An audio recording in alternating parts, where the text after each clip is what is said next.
Como sabemos, aquele que se forma em direito tem um leque muito diverso para trabalhar. E um dos ramos mais promissores é o da advocacia empresarial, que é inclusive o que mais emprega no Brasil. Sobre esse tema, vamos conversar com o professor de Direito Empresarial e também advogado, Alessandro Sanches. Professor Alessandro, primeiramente, muito obrigado pela sua entrevista. E como é que o senhor enxerga o crescimento dessa seara jurídica? Muito bem. Nós conversamos em advocacia num todo. É verdade que nós falamos numa advocacia trabalhista com uma demanda muito grande. 50% da advocacia de todo o país é trabalhista. Isso vai significar propriamente que a advocacia empresarial cresce. Cresce automaticamente. Por quê? Porque isso significa empresas todos os dias sofrendo ações trabalhistas. Aí, então, talvez diga lá, pense lá o telespectador. Tá, mas aí, então nós estamos falando da área trabalhista? A área empresarial, por si só, ela compete aquelas questões preventivas de contratos. Mas a porta de entrada da empresa nos escritórios de advocacia são diversas.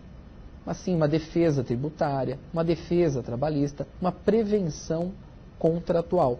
E hoje o advogado, o escritório que busca a atuação, ele precisa estar preparado para um destes nichos. Mas de toda maneira nós estamos falando de advocacia empresarial, advocacia empresarial do trabalho, advocacia empresarial contratual, advocacia empresarial tributária. Quando nós falamos em empresa, falamos na mola mestra da atividade econômica capitalista. Então me parece que este é sim o ramo do século. Até mesmo porque, professor, se os profissionais do direito são bem remunerados, é porque a economia vai bem e assim é viável remunerá-los bem, não é mesmo, professor? Exato. A partir de 2002 nós tivemos a teoria italiana da empresa, então apropriada aí pelo direito brasileiro, e tudo aquilo que é empresa se relaciona à atividade de produção, circulação de bens e de serviços, significando a mola para toda a atividade econômica. É claro que nós temos de tomar cuidado com a seguinte situação. Quando falamos na atividade empresarial e atividade econômica, logo nos vem em mente que esta produção, essa circulação de bens, essas prestações de serviços, elas trarão postos de trabalho. Postos de trabalho e atividade capitalista vai gerar muito capital. Isso gera renda para os trabalhadores, isso gera capital para aqueles que se envolvem no empreendedorismo. Isso gera também muito mais necessidade de consumo, produção. E quanto mais isso girar, maior é o crescimento individual, empresarial, coletivo e do nosso país em si. E isso leva também alguns limitadores, que é exatamente o fato de não esgotarmos os nossos recursos naturais. Mas, de fato, a advocacia empresarial é aquela que apara as arestas deste crescimento econômico das economias capitalistas. Não se esquecendo que o Brasil hoje, ela está no foco das grandes economias mundiais.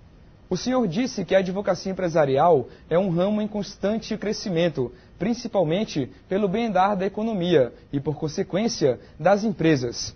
Como ela dialoga agora com enfoque na advocacia empresarial ambiental com a dicotomia preservação ambiental e desenvolvimento econômico? Sim. E nós pensamos naquilo que é a função social da propriedade.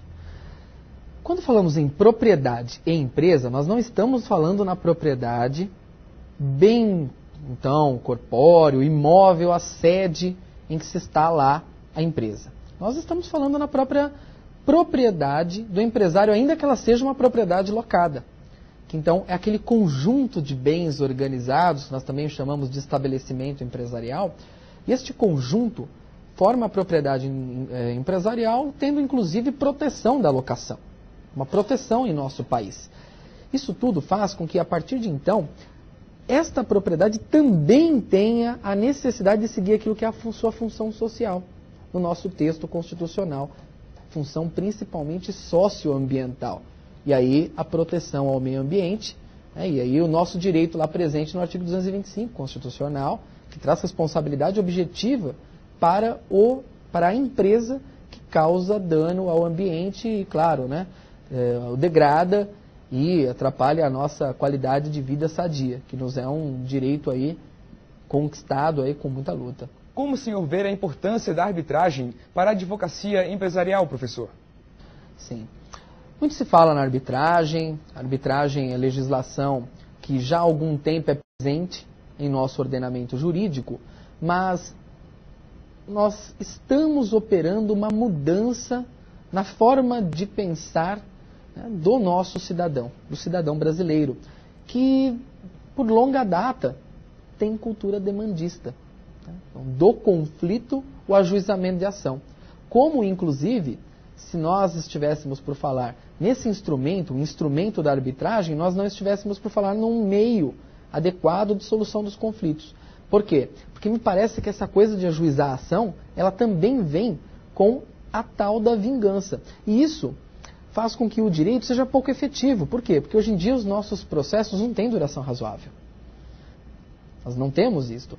Nós temos processos bastante morosos, e aí a grande discussão até do nosso anteprojeto 166 de 2010 do Código de Processo Civil, buscando trazer efetividade para o processo, uma duração razoável para que o direito, para que a tutela seja efetiva.